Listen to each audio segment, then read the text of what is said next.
Welcome to Dance to Heal. I'm your host, Jenny C. Cohen. Join me as I share stories of how dance and movement can bring healing in a way that is safe and tailored to your life.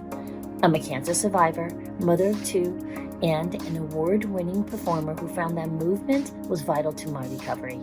I created Dance to Heal Wellness and also authored the best-selling book, Outside in Recovery, Dancing My Way Back to Myself After Breast Cancer. I will bring new techniques to help you on your dance journey and healing path. Are you ready to move? Dance to Heal starts now. Hello, and I'm so excited. Audience, you in a treat for Lily Tran. Welcome. Welcome, Lily. Thank you for having me. Thank you, Jenny. Let me go through her extensive introduction, and you'll get the full intro though in the description for today's episode. Now, not only is Lily my good friend, she is also a multi-passionate entrepreneur because she just doesn't stop at being a real estate investor. She's also a coach in that industry, and she's a creator of the Shift to Thriving Brain Method. Now, we're both affiliated with PQ Coaching, and I can tell you that this methodology is extremely effective. And if you've ever been even a little bit interested in real estate, Lily is the person for you to approach. Right, Lily? Yes. Explain to us though why. What is what is the let's say because I really am really interested in real estate and I'm new to it completely, other than my mom complaining about how her rental is a lot of a problem. Other than that, tell anybody like ourselves who are even interested in real estate, what are some things we need to know?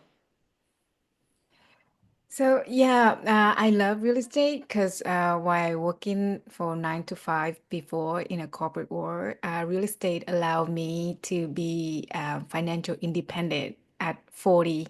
So I used the money from 9 to 5, and I buy single family one by one.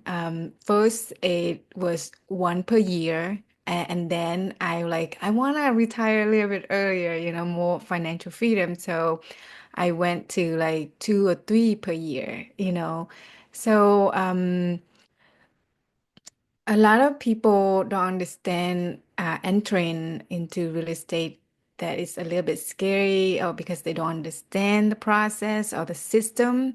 Um, Once you have the down payment, or even understand like how to purchase the property with like cheap and have the cash flow, um, then once you do it once, you kind of like, oh, I want to do more, because that cash flow of like 200 or 500 per month add up.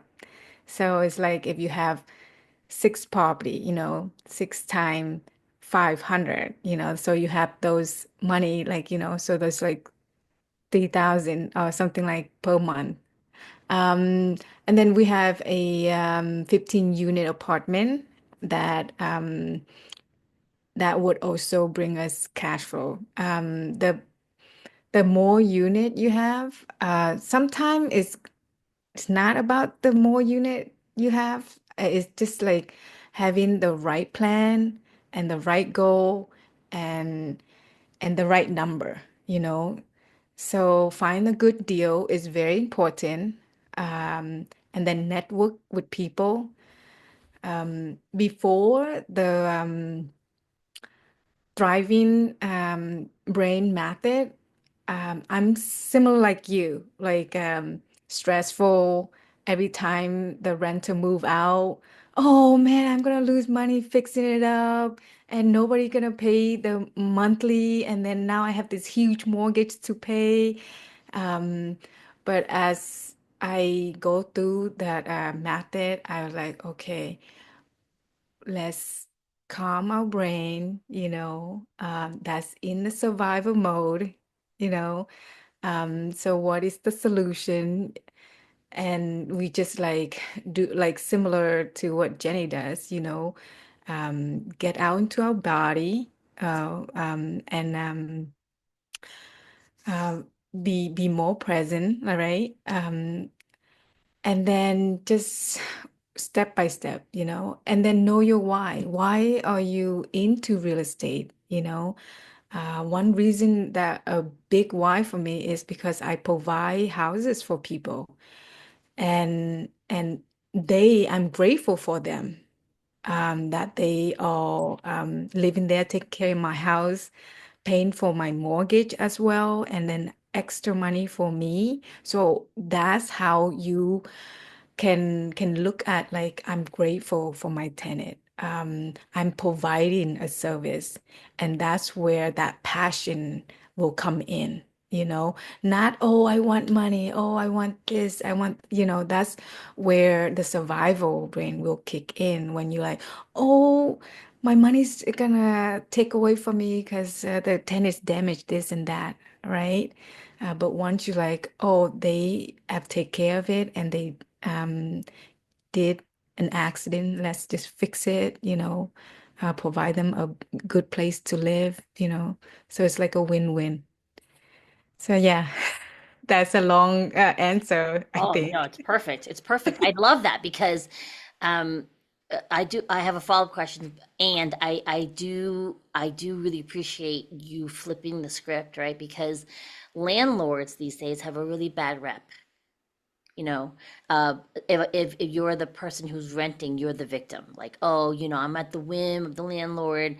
They're money hungry and all this stuff, and I really enjoy the perspective because I haven't rented in a long time, right? But I do, and I remember when I was renting, what a difference it was. The person who owned the building, if they treated me as somebody who was part of their gratitude versus, oh, I'm a necessary evil for them to amass more wealth. You know what I'm saying? And so I really enjoy and appreciate you making us aware if you want to go into real estate investment, especially rental properties, be really clear on your why you're doing it. And because it's really easy to buy into like the mainstream mentality.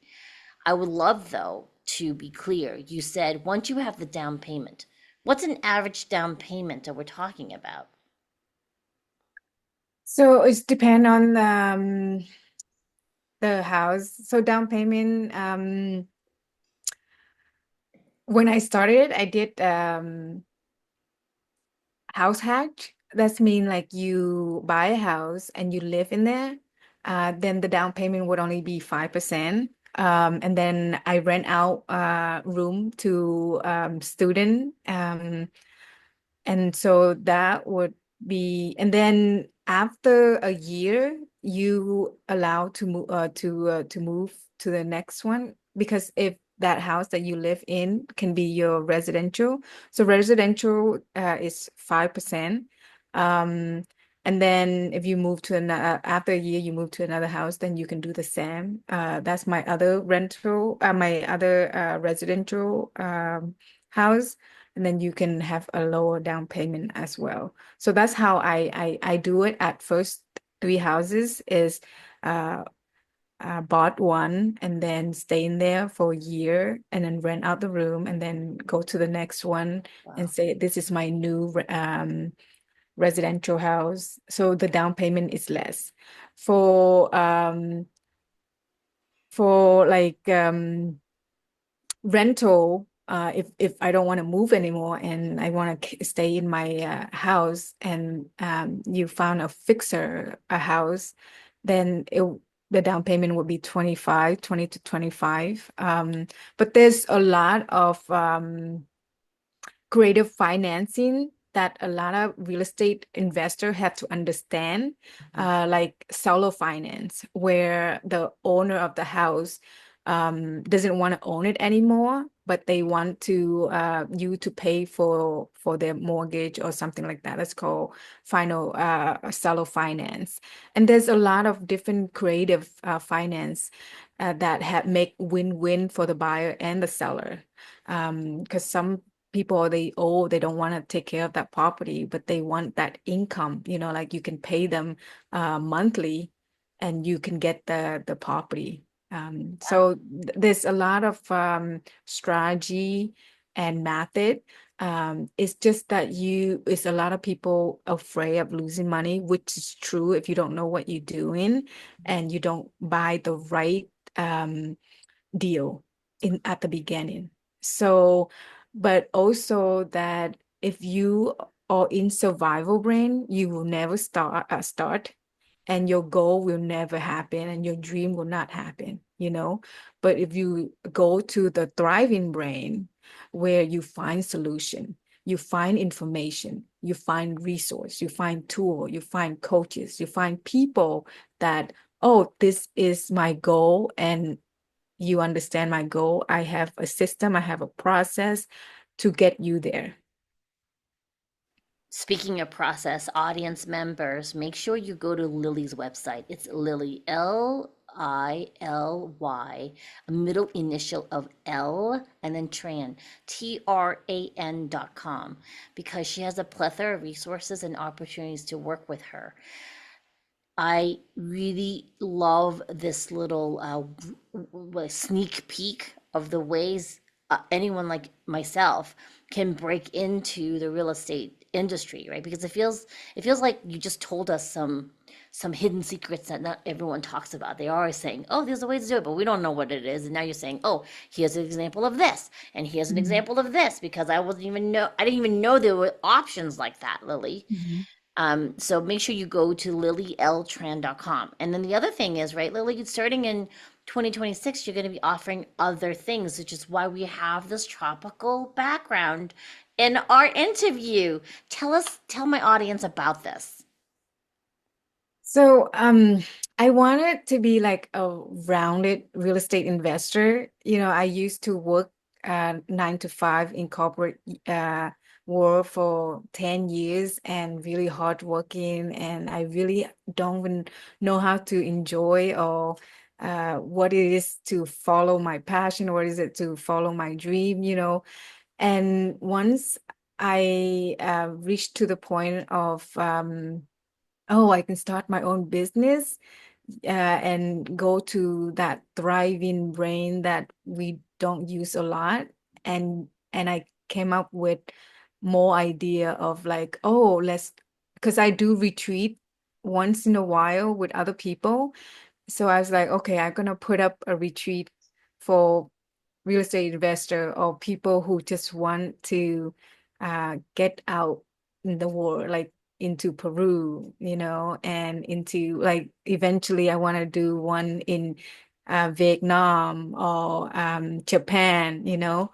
Um, yeah, and we can also do some in Hawaii and Sedona, you know. So retreat is kind of like recharge, reset, and we kind of like look back and be clear on your goal and your why, and then execute. It's kind of like bow and arrow. You pull it back, you know, like that's a retreat. You pull it back, and then once you let it go where you want to go and hit that target better. So that's how I see retreat is. I love it. It's this recharge, reset, and renew. Yeah. Yeah, I love that.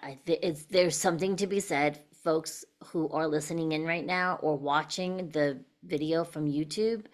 There really is a invaluable tool to be able to leave your surroundings that are very familiar, and you go to a place that gives you the permission to rest. Because if Hmm. you don't rest, it's very, very hard to even have a clear vision of where you're going. Hmm. Hmm. Really, Hmm. truly, and we were just I was in Mexico, Los Cabos, and I forgot that my body prefers heat. My body just, I mean, I live in Utah where we're in the middle of a cold front coming in this week. Hmm. And we were warm for like a week. Like spring came in, and we're at high altitude, so we're closer to the sun. And I really love the dry heat here. And my body was so happy in Mexico for those 3 days, Hmm. Yeah. middle winter, right? And so, folks, you're not going to know what your body needs unless you you actually physically get there. Here's the thing. I want to speak from a place where I understand the audience. You all come from different backgrounds. You're located in different places. Some of you are located in New Zealand, and I know some listeners are in India and Dubai. And we don't all have the same financial wherewithal to just be like, oh yeah, sure, Jenny, I'm gonna go to Mexico. I didn't pay for that one. That was my husband's company he works for, is his reward trip. So let's be clear. I wasn't paying for my own trip. I hiked it with my husband for his hard work. Nonetheless, Lily is here because I wanted to provide for you another methodology to achieving financial independence. Lily, I love your platform that is very important to become financially independent. Will you speak on that a little bit more? Because we're both Asian presenting women, and oftentimes it's this anti culture of how we were brought up about like, oh, what do you mean you're focused on making money? What does that mean specifically? And I would love for you to speak on why you want to increase financial independence for people. Um, Financial independent to me mean freedom of choice, and freedom to work anywhere in any place. But I did work a lot, and my I was also in survival brain, you know. Now I work enough and enjoy. Financial independent for women is more resource, louder voices, you know. So that's important to me just to make impact and spread the word that is possible. Um, Financial independence is possible. Freedom of finance and freedom of mental freedom is also possible because before I was just focusing on making money, working, investing, and that was, yeah, that's creating financial freedom, but didn't create mental freedom, you know. So I encouraged to have both. I don't want to, before, yeah, I was stressed out. I was working hard, 9 to 5, working 9 to 5, and then on the weekend, invest in real estate. It was grinding. It was stressful, you know? And I was like, there's gotta be a better way, you know? Um, let's figure this out. How do we find a better way to have both um, work, make money, and treat yourself and have less stress and have mental freedom, you know? And that's what I want to do like just to give them a method and say, hey, I know you've been working really hard, and this is a method for you to move from working hard, but also less stress, less anxiety, you know, looking at situation differently and finding solution with ease and flow, you know, and then treat yourself, you know, go on a retreat. I mean, I love retreat, but for me, I don't think I would be okay just sitting at the beach every day. That's not my thing either, you know. Yeah, I go there like 2, 3 times a year, you know, just to recharge. But I like helping people. I like to be productive, you know. I like to do stuff that benefit people or myself or my kid, learning, you know, exploring. That's what I like to do. Yeah, you know, retreats is great just to plan it out, to reset, to recharge, you know, to rise together, to connect with people, to see something that you haven't seen, you know, like experience the food, the culture, and yeah, so and the network. And you never know that person might sell your house, sell the house, or they want to buy their house, and they need you to buy their house, whatever. It's just networking. Yeah. I love it. You know, it's importance, the sense of community Hmm. in this present day, especially after the lockdown that I call the panini, right? Where we've been isolated and it's hard to feel comfortable again to start connecting with people in person. It's really interesting. And I Hmm. love that the retreat allows you to do so. Audience members, we also know like what's important isn't necessarily this specific way. I love that Lily was willing to share her perspectives on how being independently strong financially allows you more choices. That's the key.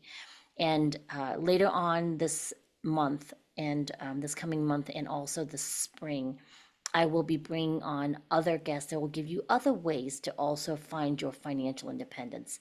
This isn't the only way. However, Lily's approach is one I firmly and strongly support. So if you go to lilyltran.com, it is another way for you to learn what you need. All right. Lily's going to be launching her podcast soon also. I am the advocate of the more coaches and mentors you personally have, the better you're equipped to go in your own unique direction. Now, I'm not asking or suggesting anybody has more than maybe 5 to 10 people that they're getting input from. More than that, I think it's like any type of friendship crowd. You can't manage that many people unless you have assistants to manage your friends. It's just the way it is. Like I'm married and I have two grown kids and a house of pets. So my energy of focus on relationships is also I have to be very careful not to spread myself thin. That's another topic you're learning about in this podcast, right? To understand what serves you and what your sole purpose is in this lifetime. And I know Lily's one of the, if you're resonating, and sometimes people are like, oh, I don't know if she resonates with me. Go to danceandheal.com. You get my free class, you dance it out, get more in your body, and then come back to this episode. Even if you're like, I've never been interested in real estate, and I'm not sure if I understand what this PQ thing is. If Lily's voice stirs up something in you and you hear and you're like, well, I want to get to know her. When you go to her website, lilyltran.com, you could book a free 30-minute call with her, no obligations, and just be in the space with her. Okay? And she may be able to direct you in a direction you're meant to go into. Any last words for my friends, Lily? Yeah, like what you said, Jenny, we have one life to live. We can work hard and get what we want, or we can work ease and flow and get what we want and less stress, right? You just have to be consistent, know your why, and just follow what your heart and yeah. So, yep. I love you so much, you guys. She's so sweet. And well, I think because there's other things that Lily talks about that we're gonna probably have her come back because she's a mom and I love the fact that you like volunteer too for your kids' sports. It's there's way more layers to explore, and so I think Lily will have to come back for like a part two. Does that sound good to you? Yeah, if you want to talk about my personal life, yeah, that's another story. Yeah. Yeah, because I also volunteer. I with soccer and volunteer with like church. I volunteer with multiple places just to fill my cup with like just be out there and have fun. Exactly. And so I hope you're here. I hope you heard the difference in Lily's voice when she shifted into talking about volunteering, right? And I don't know if you would necessarily have had as much ease volunteering if you weren't more financially independent. That's the key, folks. If you're not allowing yourself the lack of stress in your purpose of your work, you have a lot less energy for the things you enjoy, like volunteering. Like I love doing dance and anything dance related. That actually requires energy. And if I don't have enough ease and flow in my work, it takes away from the energy for me to enjoy the things that I want to do. Right. So, on Mhm. that note, we're going to see you all next time. Bye bye. Bye. Thanks for listening to Dance to Heal with Jenny C. Cohen. Come back next time to hear stories of recovery through movement and learn more ways that you can move your body. To work with me and continue your journey, visit OutsideInRecovery.com. Are you ready to move?